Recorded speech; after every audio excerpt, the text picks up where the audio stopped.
नमस्कार। आपदा का सामना के एक और बहुत ही महत्वपूर्ण अंक में आप सभी दर्शकों का एक बार फिर से बहुत बहुत स्वागत है। मैं हूं असीम मिश्रा। आज के अंक में हम बात करने वाले हैं जंगल की आग की।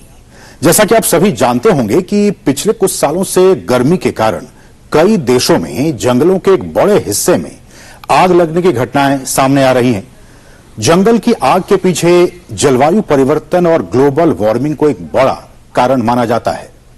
जलवायु परिवर्तन से जूझ रही दुनिया को जंगल की धधकती आग ने एक और बड़े संकट में डाल दिया है।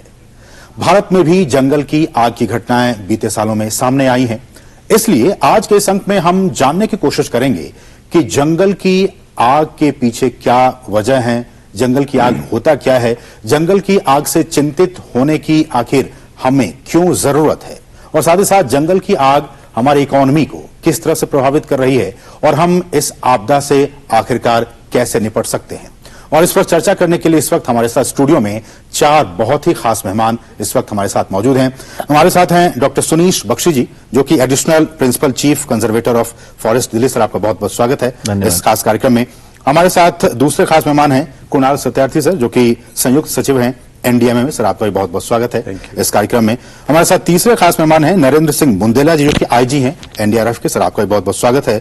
और हमारे साथ चौथे खास मेहमान आनंद कुमार प्रभाकर जी हैं, deputy inspector general of forest. आप चारों ही मेहमानों का इस कार्यक्रम में बहुत बहुत स्वागत है। शुरुआत कुणाल सर मैं आपसे करना चाहूंगा। और जैसा कि हमने कहा कि आजकल जो इस तरह घटनाएं बढ़ रही हैं, चाहे वो ग्लोबली या फिर भारत में भी हम देख रहे हैं इस तरह की समस्याएं, जो हमारे दर्शक है वो सर ये जानने की कोशिश कर रहे होंगे कि आखिर हम जब कहते हैं फॉरेस्ट फायर, जंगल की आग, ये होता क्या है और इसके पीछे के कारणों को हम अगर जानने की कोशिश करें, क्या है इसके पीछे के कारण? अच्छा सवाल है। जो जंगल की आग है ये बड़ी सालों से, कई सदियों से प्रकृति का नियम रही है। पर चिंता का विषय यह है कि ये जो आग है जंगल की, ये बढ़ गई है संख्या में, एक्सटेंट में, फ्रीक्वेंसी में, ड्यूरेशन में। उसकी स्प्रेड बढ़ गई है। जहां पे कभी आग नहीं लगती थी जंगलों में, वहां लग रही है आग। टाइम बदल गया है आग का, मौसम का परिवर्तन हुआ है। आपने देखा होगा अभी कुछ दिनों पहले तक लगता था ठंड का मौसम चल रहा है दिल्ली में, अब गर्मी की मौसम शुरू हो गए। तो चिंता का विषय यह है कि जो आग है इनके चारों पैरामीटर बदल रहे हैं। और जो कारण की बात आपने की, तो कारण का हर इलाके में कोई एक कारण नहीं है पूरे देश में, अलग-अलग हर इलाके में अलग कारण है। जैसे सबसे ज्यादा जो बड़ा इलाका जलता है जंगलों का, वो मध्य भारत में जलता है। और वहां पे कारण लोग लगाते हैं आग आजीविका के लिए, महुआ जमा करने के लिए, तेंदू के पत्ता जमा करने के लिए। तो आजीविका की आग है बहुत सारी। वो जो नॉर्थ ईस्ट इंडिया है हमारा, वहां पर जो आग लगती है उसमें शिफ्टिंग कल्टीवेशन के लिए लगाते हैं आग, झूम कल्टीवेशन के लिए। वेस्टर्न हिमालयाज में आग लगती है, उत्तराखंड के जंगलों में, हिमाचल प्रदेश में, जम्मू में पाइन नीडल में आग लगती है। साउथ इंडिया की जो आग है, दक्षिण भारत की, वो प्लांटेशन से कई तरीके के, रबर प्लांटेशन है, काजू की प्लांटेशन है। तो कारण अलग अलग है।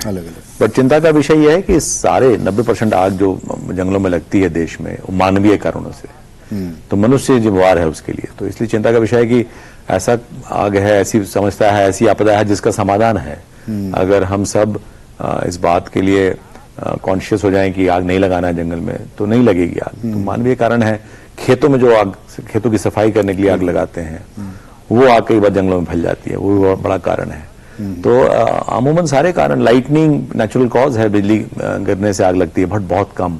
लेकिन 90% जो वजह है वो मानवीय कारणों की वजह से। डॉक्टर सुनीश बख्शी सर कह रहे हैं कि 90% जो मामले आते हैं वो मैन मेड होते हैं, नेचुरल 10% हैं। नेचुरल की जब बात आती है तो क्या क्लाइमेट चेंज, जिसका कि हमने जिक्र किया, ग्लोबल वार्मिंग, क्लाइमेट चेंज, ये कितना बड़ा फैक्टर है जंगल की आग के लिए? निश्चित रूप से क्लाइमेट चेंज जो है ये बहुत बड़ा कारण है। आप देखेंगे कि जिस प्रकार से पृथ्वी का तापमान बढ़ रहा है, उससे हमारे जो हीट डेज हैं, 365 में से जो हीट डेज हैं, उनकी संख्या बढ़ती जा रही है। और उसमें एक भी प्रकार की गलती जो होती है या मैन मेड भी कारण है, ये निश्चित रूप से जंगल की आग को बहुत तीव्र गति से बढ़ाते हैं। और जब ये जंगल की आग लगती है तो जो हमारा सेलुलोस और कार्बन का अवयव है पेड़ का, उससे उत्सर्जन होता है। और जो उत्सर्जन होता है वो निश्चित रूप से बहुत खतरनाक है।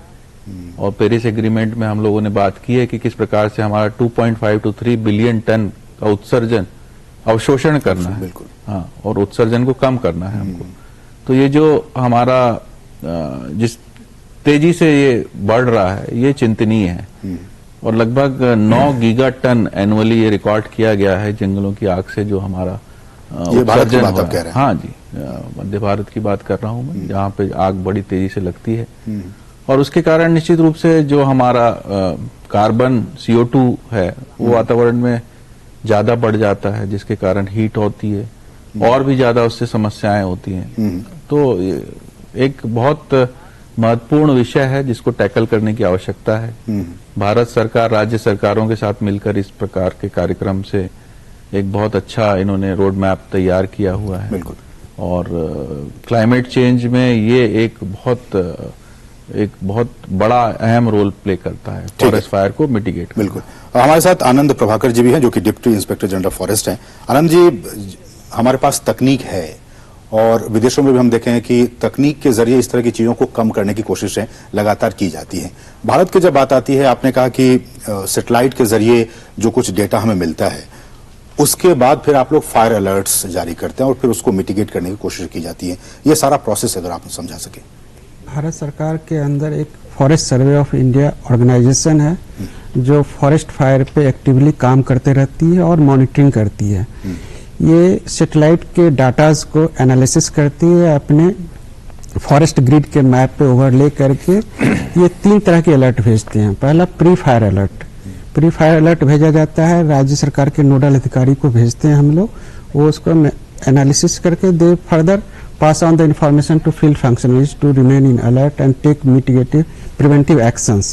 दूसरा होता है नियर रियल टाइम अलर्ट भेजते हैं। जब फायर लगी रहती है तो उसमें FSI within 2 hour 1 hour after analysis, जब फायर डिटेक्ट होता है उसके 1 घंटे के अंदर एनालिसिस करके एग्जैक्ट GPS रीडिंग के साथ हम लोग फील्ड फंक्शनरी को भेजते हैं अलर्ट, और उस पर वो कार्रवाई करते हैं, बुझाते हैं उसको तत्काल अपने फील्ड मैकेनिज्म के। जैसे हमारे फायर वॉचर्स होते हैं और फिर वन संरक्षण समिति होती है, तो उसके सहयोग से ये लोग बुझा के फिर रिपोर्ट करते हैं। और तीसरा होता है large fire alert. Large fire alert होता है कि हमारा 375 मीटर बाय 375 मीटर का पिक्सल्स होते हैं, उसके 3 पिक्सल्स में यदि लगातार फॉरेस्ट हो रहा, फायर का अलर्ट आ रहा है और 24 आवर्स तक, तो इसको लार्ज फायर में हम लोग इसको कैटेगराइज करते हैं और इसके ऊपर इंटेंसिव एक्शन लेते हैं। ठीक है। जो NDRF की बात आपने की, NDRF के हमारे साथ IG नरेंद्र सिंह बुंदेला जी है।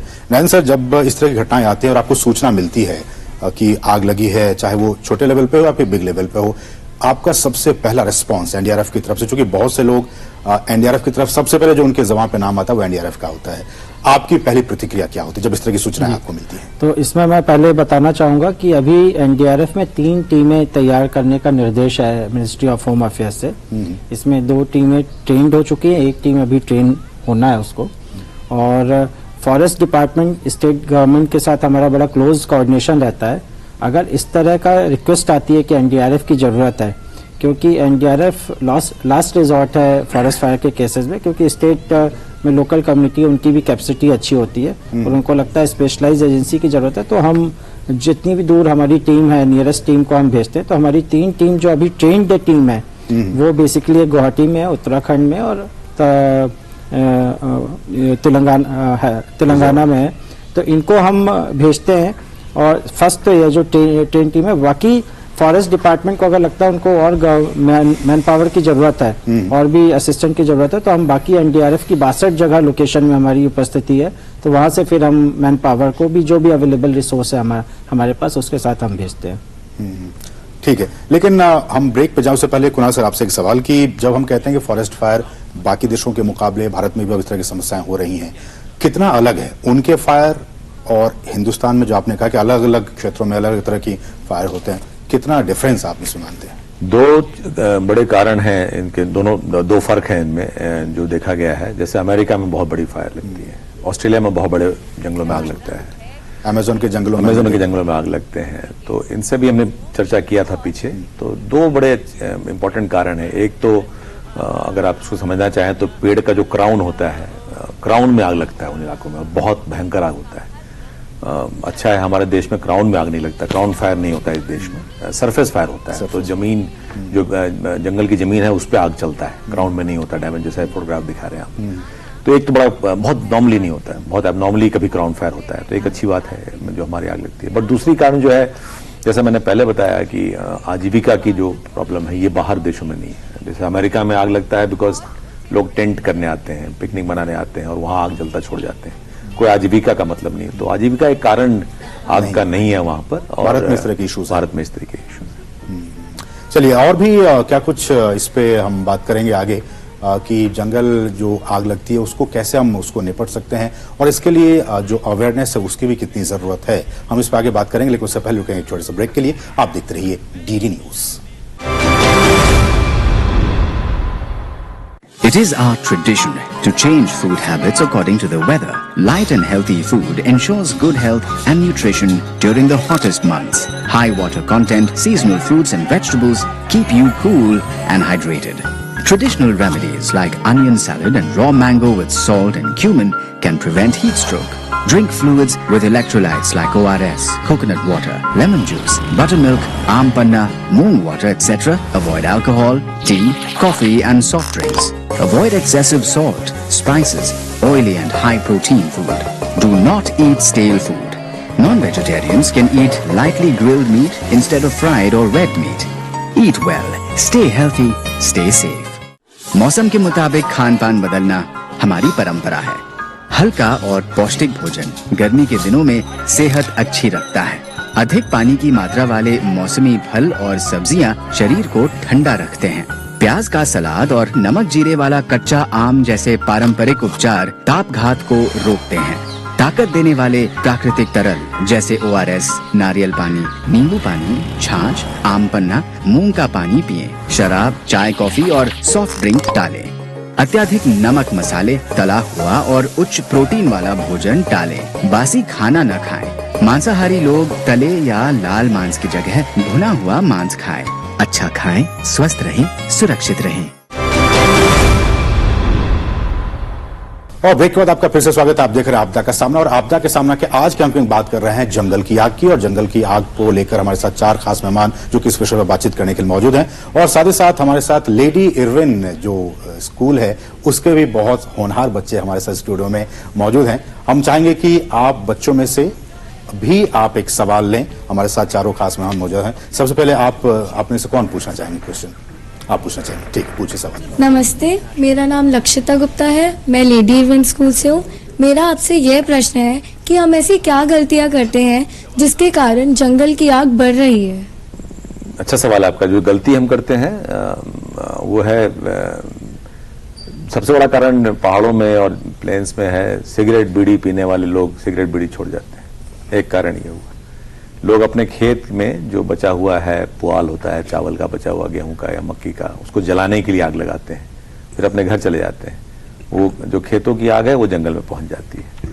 तो सारा, और कुछ लोग कारणवश भी लगाते हैं कि आग लगाने से घास बहुत ज्यादा आएगा जंगल में, ऐसा मानना है, ऐसी धारणा है कई जगहों पे, तो इसलिए भी आग लगाते हैं। कई बार लोग जंगली जानवरों से परेशान होकर आग लगाते हैं, कई बार शिकार करने के लिए आग लगाते हैं। तो कारण सब जगह, लगाने वाला मनुष्य है, लेकिन उसके करने के तरीके अलग हैं। सो आपके सवाल का यही जवाब है कि मंशा कुछ भी हो और कारण कुछ भी हो, आग लगाने का लगाता मनुष्य ही है, और उससे जंगली जानवरों का और जंगलों का बहुत नुकसान होता है। सबको नुकसान होता है। कोई और सवाल आप पूछना चाहेंगे? ठीक है। हेलो रिस्पेक्टेड सर, मेरा नाम राशि बसोया है और मैं लेडी इरविन स्कूल से हूँ। मेरा सवाल ये है कि फॉरेस्ट फायर्स के दौरान किस प्रकार के रेस्क्यू ऑपरेशंस काम में लाए जाते हैं?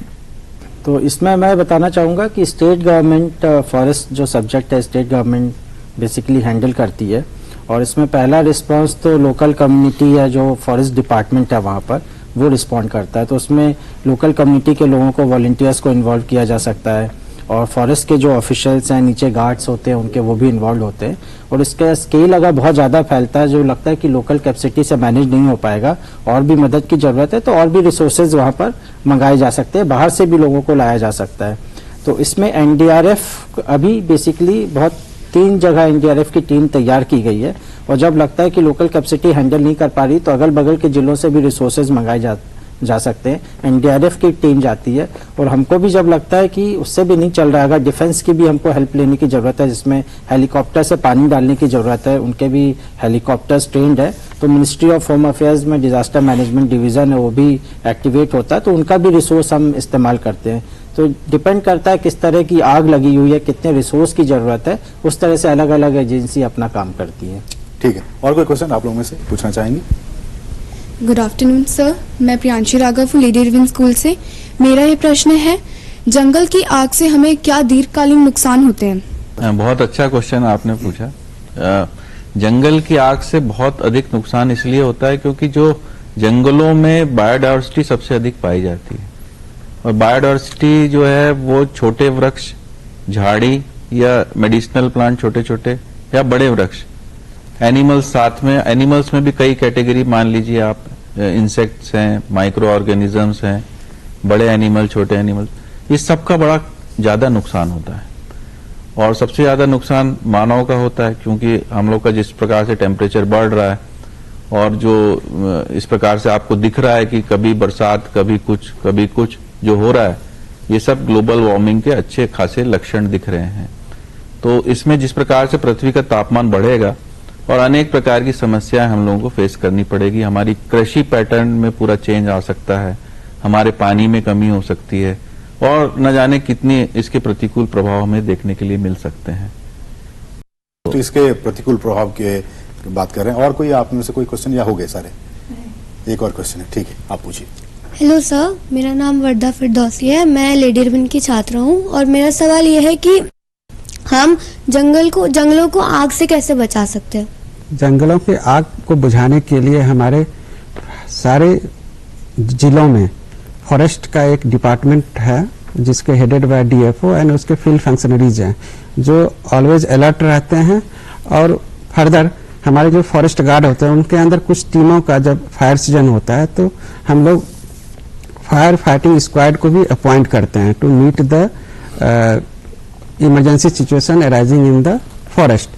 उसके अलावा जो हमारी वन संरक्षण समितियां होती हैं, गांव में हम लोग विलेजर्स को ट्रेन करते हैं, ट्रेनिंग भी दिया जाता है फायर सीजन से पहले कि आप फायर को कैसे हैंडल करेंगे, और उसको भी वॉलंटियर्स होते हैं, उसके मेंबर्स होते हैं जिनको एक्टिवली हम लोग इन्वॉल्व करते हैं कि जब भी फायर की सूचना आए तो आप फील्ड में जाएंगे और रिसोर्सेस को पुल आउट करके हमारे फॉरेस्ट रेगुलर फॉरेस्ट स्टाफ हो या फिर विलेजर्स को इन्वॉल्व करके उसको बुझाएंगे। इसके अलावा हम लोग फायर फाइटिंग इक्विपमेंट प्रिपेयर करते हैं जिसमें फायर ब्लोअर होता है, फायर बीटर होता है, वाटर ट्रांसपोर्ट करने के लिए हमारे पास इक्विपमेंट होते हैं जिसको हम लोग जगह जगह पे अपने टीम के द्वारा उसका यूज करते हुए फायर को बुझाते हैं। तो यकीन मानिए, भारत की जब बात की जाती है तो जब इस तरह की तकनीक और मैन पावर हमारे पास होते हैं, अगर कहीं इस तरह घटनाएं होती हैं तो हम एक निश्चिंतता के भाव में होते हैं कि लोग हैं, एनडीआरएफ है और इस तरह की घटनाओं को हम काबू पा लेंगे। ये एक जो भाव है वो लोगों में पैदा होता है। हम लोग एक और छोटे से ब्रेक के लिए, आप देखते रहिए DD news. It is our tradition to change food habits according to the weather.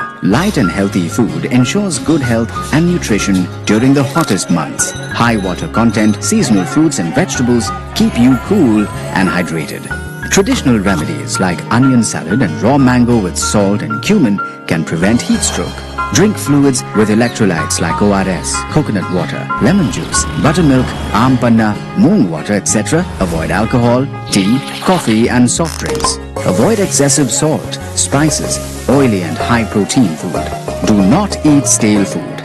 Non-vegetarians can eat lightly grilled meat instead of fried or red meat. Eat well, stay healthy, stay safe. मौसम के मुताबिक खान पान बदलना हमारी परंपरा है। हल्का और पौष्टिक भोजन गर्मी के दिनों में सेहत अच्छी रखता है। अधिक पानी की मात्रा वाले मौसमी फल और सब्जियां शरीर को ठंडा रखते हैं। प्याज का सलाद और नमक जीरे वाला कच्चा आम जैसे पारंपरिक उपचार तापघात को रोकते हैं। ताकत देने वाले प्राकृतिक तरल जैसे ORS, नारियल पानी, नींबू पानी, छाछ, आम पन्ना, मूंग का पानी पिएं। शराब, चाय, कॉफी और सॉफ्ट ड्रिंक टालें। अत्याधिक नमक, मसाले, तला हुआ और उच्च प्रोटीन वाला भोजन टालें। बासी खाना न खाएं। मांसाहारी लोग तले या लाल मांस की जगह भुना हुआ मांस खाएं। अच्छा खाएं, स्वस्थ रहें, सुरक्षित रहें। और ब्रेक के बाद आपका फिर से स्वागत है। आप देख रहे हैं आपदा का सामना, और आपदा के सामना के इस अंक में हम बात करें जंगल की आग की। कुणाल सर, मेरा अगला सवाल आपसे है, जब हम कह रहे हैं कि लोकल कम्युनिटी को हमें सेंसिटाइज करने की जरूरत है, उन्हें भी ट्रेंड करने की जरूरत है कि अगर लोकली कहीं फायर आग लगती है तो वो सबसे पहले रिस्पॉन्स के तौर पर वो आगे बढ़ते हैं, उन्हें किस तरह की ट्रेनिंग देने की तैयारियां की जा रही हैं या की गई हैं? जैसे कि एनडीएमए में एक स्कीम लॉन्च किया हुआ, आपदा मित्रा स्कीम बोलते हैं उसको। उसमें हर ऐसा देखा गया कि एनडीआरएफ बहुत अच्छी काम करती है, बहुत अच्छा फोर्स है, बट एनडीआरएफ को कहीं पहुंचने में बहुत बड़ा देश है, टाइम लगता है और बहुत कम मैन पावर है, इनको वहां पहुंचने में और रिस्पॉन्ड करने में टाइम लगता है। तो ऐसा माना जा रहा है कि हमें लोकल लेवल पे, चाहे स्कूल के बच्चे हों, चाहे कॉलेज के बच्चे हों, चाहे एनसीसी के कैडेट्स हों, चाहे एनएसएस के हों, या गांव के पंचायत प्रधान हो या वार्ड पंच हो, उनको ट्रेन किया जाए। बिकॉज वो उस समय होते हैं जहां पे घटना होती है, आपदा होती है, और वहीं होते हैं लोकेटेड, तो वो अच्छा रिस्पॉन्ड कर पाएंगे। तो जैसे आपदा मित्रा की ट्रेनिंग में बच्चों को, एनसीसी एनएसएस के बच्चों को या नॉर्मल स्कूल कॉलेज के बच्चों को भी 12 दिन की ट्रेनिंग दी जाती है सारे तरीके की आपदाओं से लड़ने के लिए। इक्विपमेंट का एक सेट दिया जाता है, इंश्योरेंस कवर है उनके पास 3 साल का, आई कार्ड है उनके पास। तो ऐसी स्कीम चल रही है और बड़ी स्कीम बनाने की कोशिश की जा रही है। तो आपका सवाल अच्छा है कि लोकल लेवल पे जब तक, क्योंकि आग जब लगती है तो गांव का परिवेश होता है, जंगल के आसपास का इलाका होता है, पहला जो देखता है गांव के लोग देखते हैं। अगर वो ट्रेंड हो और मोटिवेटेड हो तो वो आग बुझा सकते हैं, आग पे काबू पा सकते हैं। तो देखते देखते एक रात में आग काफी बड़ा हो जाता है, उसको कंट्रोल करना बड़ा मुश्किल होता है। इसलिए रिस्पॉन्ड करना मुझे लगता है जो लोकली जो लोग हैं वो सबसे पहले रिस्पॉन्ड करते हैं। लेकिन डॉक्टर सोनी सर, ये भी देखा गया है कि जो, जैसा कि उन्होंने कहा कि 90% तो मैनमेड ही होते हैं, 10% नेचुरल होते हैं।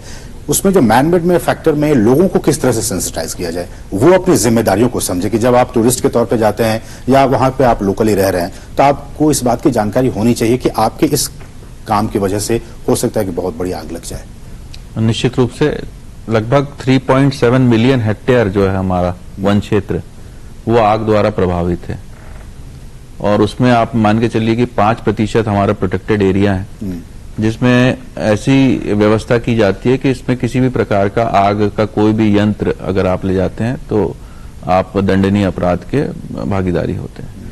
तो एक मॉरल ड्यूटी भी है और एक पनिशमेंट भी है, दोनों चीजें हैं जिसको हम लोग समान रूप से, हमारे वन अधिनियम है और एक्ट है उसमें। लेकिन सबसे ज्यादा मैं समझता हूं कि जो अवेयरनेस है और खुद के अंदर में जो भावना आती है कि हम किस प्रकार से अपने वन क्षेत्र को सुरक्षित करेंगे, ये बहुत इम्पोर्टेंट है। और ये मैं देख रहा हूँ कि ये बच्चों में आ गई है, जो हमारे सामने बैठे हैं। तो निश्चित रूप से जो बच्चों को लाने का मकसद भी ये था कि अभी से ये लोग समझ सके, अपनी जिम्मेदारियों को समझ सके और इन चीजों के बारे में अवेयर हो सके। तो अवेयरनेस और ट्रेनिंग साथ साथ चलती रहे तो मुझे लगता है कि हम अपना संविधान में लिखा है कि हमें वनों की रक्षा करनी है। तो यही एक मेरे समझ से ये है कि अवेयरनेस प्रोग्राम, ट्रेनिंग प्रोग्राम जितना ज्यादा से ज्यादा हम लोग अपनी यंग जनरेशन को देंगे, बच्चों को देंगे, तो वो अपने वनों का जो है संरक्षण करेंगे। अभी कुणाल से जिक्र कर रहे थे सरफेस फायर की। मेरा सवाल है कि जब हम भारत में इस तरह की समस्याएं देखते हैं और न्यूज में आती हैं चीजें, उत्तराखंड की आग की बात हमने देखा कि हर साल इस तरह की घटनाएं होती हैं तो उत्तराखंड से इस तरह की खबरें आती हैं। स्पेसिफिक कोई रीजन अगर आप बता सके उत्तराखंड में इस तरह की समस्याएं क्यों हैं, जबकि फॉरेस्ट तो और भी स्टेट्स में है? उत्तराखंड और हिमाचल प्रदेश में एक विशेष प्रकार के पाइन फॉरेस्ट मिलते हैं। ओके। और पाइन फॉरेस्ट में उनकी जो निडल्स होती हैं वो उसमें एक टर्पेंटाइन कंटेंट होता है, और वही कंटेंट, जी हाँ, वो ज्वलनशील होता है। और साथ में वहां पर टर्पेंटाइन को निकालने के लिए रिल मेथड का प्रयोग भी होता है, जो तने में उसको काट के किया जाता है। तो वहां पर किसी भी प्रकार की अगर एक भी फायर का इंसिडेंस हो जाए तो वो ज्वलनशील जो तत्व है टर्पेंटाइन, वो बहुत तेजी से आग को पकड़ता है और वो बहुत तेजी से फैलती है। और चूंकि सूखी लीव्स रहती हैं उसकी, जो पाइन नीडल्स रहती हैं, तो बहुत तेजी से उसको फैलती हैं। इसलिए अचानक जो है उत्तराखंड या हिमाचल में जो आपने देखा होगा इंसिडेंसेस जो है, वो अचानक बहुत तेज, छोटी सी आग तेज आग में परिवर्तित हो जाती है। लेकिन बुंदेले सर, बहुत से लोगों के मन में ये भी सवाल है कि अगर आप जंगल गए हैं घूमने के लिए और या कोई एक ग्रुप है जो कि उसी दौरान जंगल में फंस गया जबकि जंगल में आग लग गई, उनको किस तरह से उस वक्त बिहेव करना चाहिए, किस तरह से वो अपना बचाव करें? तो ये डिपेंड करता है किस तरह की आग है, आग का डायरेक्शन क्या है। बहुत इंपॉर्टेंट है कि आग की डायरेक्शन के बारे में पता होना चाहिए। विंड डायरेक्शन क्या है, विंड डायरेक्शन है तो उस तरफ बिल्कुल ना जाए, आग उसी तरफ आएगी। अगर कोई वाटर सोर्स है नियर बाय, बेस्ट प्लेस है वाटर सोर्स के पास चले जाए, वहाँ आग नहीं पहुंच सकती, खुली जगह हो वहाँ चले जाए। अगर वो भी पॉसिबल नहीं है तो ये भी सजेशन दिया जाता है कि जहाँ लो लाइंग एरियाज है, जहाँ पर कोई घास फूस या झाड़ी नहीं है, बिल्कुल बैठ जाए, क्योंकि आग ऊपर जाती है तो नीचे जाने के उनके चांसेस कम है। अगर आपके पास पानी है तो पानी से कोई कपड़ा गीला करके अपने को ढक लें धुएं से बचने के लिए। ये सब इमरजेंसी में है, कोशिश यही करना चाहिए कि वहां से दूर जा सके। अगर नहीं जा सकते तो ये सब भी तरीके अपनाने से बचाव हो सकता है। बिल्कुल, तो ये कुछ तरीके हैं। अगर आप इस दौरान कहीं फंस जाते हैं जंगल की आग में तो आप इसके जरिए आप अपना जो है बचाव कर सकते हैं। इस कार्यक्रम में हमने कहा कि जिस तरह से मकसद है कि बच्चे भी इसको समझ सकें, बच्चे में भी जागरूकता इस बारे में पैदा हो सके, तो इसलिए हम कहते हैं हर बार कि हर आपदा के जोखिम से बचने के लिए इसमें सबकी एक अहम जिम्मेदारी होती है। लेकिन बच्चे चूंकि हमारे साथ मौजूद हैं और मुझे लगता है कि वो जो एक बातें हैं जो कि हर किसी को समझने की जरूरत है कि हर आपदा के जोखिम से निपटने के लिए आप लोग क्या कहना चाहेंगे? Be smart, be prepared. तो आपको बी स्मार्ट भी होने की जरूरत है और तैयारी बी प्रिपेयर्ड रहने की भी जरूरत है। तो इसके जरिए आप इस तरह के खतरों से बच सकते हैं, चाहे कोई भी आपदा हो। जंगल की आग भी एक आपदा है, प्राकृतिक आपदा, लेकिन कोई भी आपदा हो आपको स्मार्ट रहने की जरूरत है और उसके खिलाफ जो है वो प्रिपेयर रहने की भी जरूरत है। तभी हम खुद को भी, समाज को भी और देश को भी बचाकर रख सकते हैं। तो इस खास कार्यक्रम में बस इतना ही। हमारे साथ चारों खास मेहमान मौजूद हैं। सर, आप चारों का ही बहुत बहुत शुक्रिया हमारे साथ इस कार्यक्रम में जुड़ने के लिए और इस बहुत ही महत्वपूर्ण विषय पर अपने जो विचार है हमारे साथ साझा करने के लिए। और आप सभी बच्चों का भी आपका बहुत बहुत शुक्रिया हमारे साथ इस कार्यक्रम में जुड़ने के लिए। तो इसके साथ ही इस आपदा के सामना के इस विशेष अंक में बस इतना ही। मुझे और हमारी पूरी टीम को दीजिए अनुमति। नमस्कार।